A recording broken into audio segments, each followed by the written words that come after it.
Hey you, thanks for stopping by my channel today. I really appreciate you taking the time to hang out with me today. So this video has been a thorn in my side. I've had a lot of emotions invested in this. I ordered this offline. I bought it used because it was like 60 to 80 bucks cheaper than all the other ones I saw, which is significant. And what I thought the main issue was that it was dirty. And it wasn't until I spent a whole bunch of time cleaning it that I figured out that the only issue that it had wasn't that it was just dirty. I'm going to show you how I cleaned it. It took about 2 hours to clean it. Isn't that gorgeous? I had to show at least a little bit of it because, like, dang, I spent so much time on it.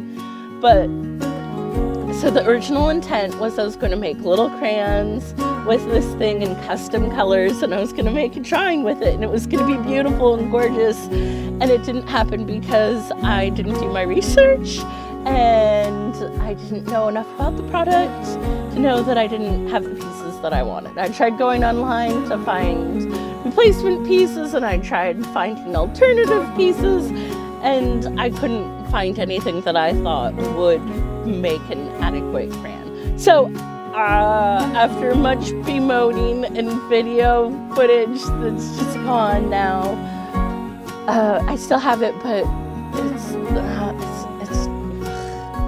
that I scrapped. I am making this piece of art.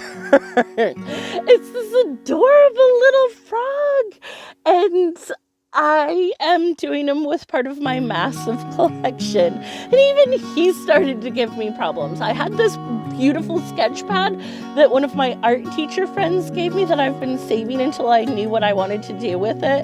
And I knew that this crayon frog thing was going to be its glorious maiden voyage. But since I've never used this type of paper before, I didn't know its quirks, and it was not designed for wet media. And so when I started doing my line work on it, it started to feather or do this sort of spider veiny thing.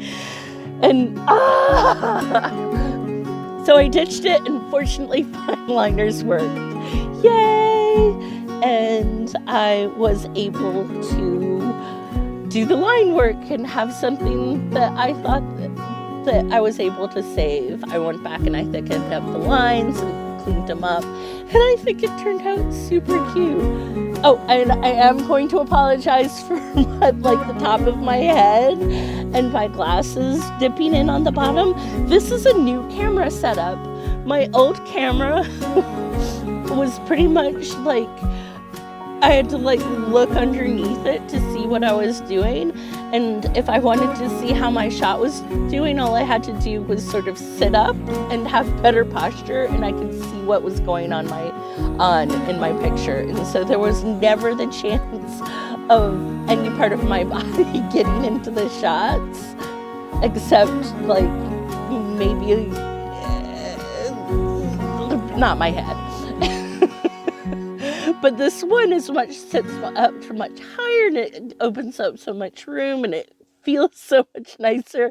But I haven't figured out its intricacies of how much I can lean into something.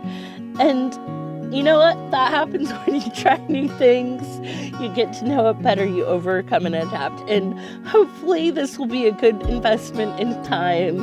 It will make a positive difference with my filming. If not, I'll let you know about it, and I'll share with you why it wasn't a good system, so you can make the decision on if you ever want to make videos on if you would have similar problems. So one of the cool things I wanted to talk about in the making of this project that was not a fail is the swatches over on the left-hand side. So I have hundreds of crayons and over 100 different colors. And so I went through, and all my collections of crayons, I went through and swatched them because my memory is not so good as to be able to remember all those colors. So in this video of difficulties and emotional woe, I have something that brings me immense pleasure. It really makes picking out the colors that I'm going to use the process so much easier because I can just look at the chart and be like, oh, this green looks like a good shadow and this green looks like a good mid-tone, and highlight. And so I'm not sitting there picking out 20 greens, coloring them or on the side paper or on the artwork itself to only have them not be good. And one of my personal things is you just watch everything. It's a little bit tedious, but it's such great reference. And you think you know things, but you don't actually know them as good. You have an idea of what something is, not the, like, if it's this a cool red, is this a warm red, is this... It saves the, like, degradation of things being stored in your brain to, like, real life. It takes all that away, and you don't have to worry about it. In any way that I can take things out of my life that create stress or worry, I am all for that. It's so much simpler, and it works so well for me, and I would recommend it for you as well.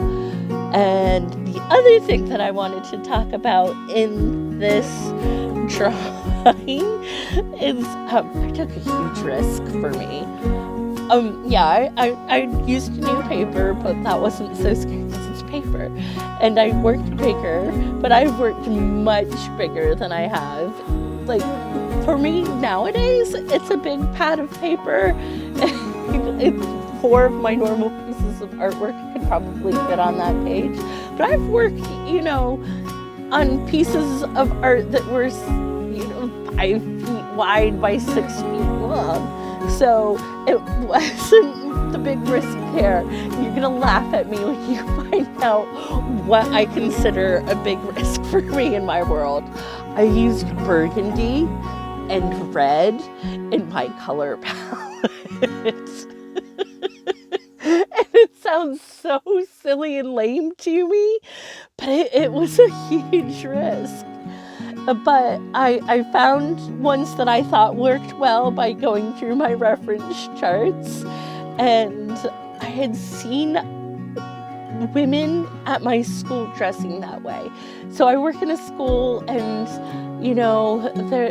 the other women I often look to for fashion inspiration, and there's a couple of just women who have just impeccable fashion sense, and I've seen both of them on different occasions pairing red and burgundy together, which I would have, like, a gut instinct thought was like, no. And it really worked. It looked so lovely. And I'm like, I better tuck that into my toolbox. I'm gonna use that.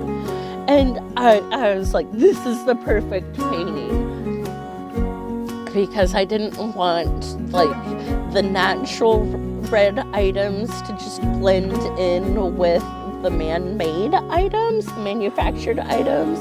And so I used the tonal quality of these colors to separate them and give the nature things a different vibe than the, like, Santa manufactured candy blah, blah, blah. stuff. And I think visually it really works, and it's cute. I'm so sorry that I've gone on ahead about talking about it while it's not up on the screen, but I was so excited when it came into fruition how much better than I thought it was going to be. And I'm afraid I've lost part of the time lapse of me doing the bright red. There's going to be a big jump. And I decided that I was going to be okay with it. That if I wasn't, I was never going to, that I was just going to walk away from all of the thought process. There was the big jump of this crayon project. And I thought that this drawing was worth sharing. And thanks for bearing with me. Till next time, like and subscribe, and maybe in the future I'll get the video I want.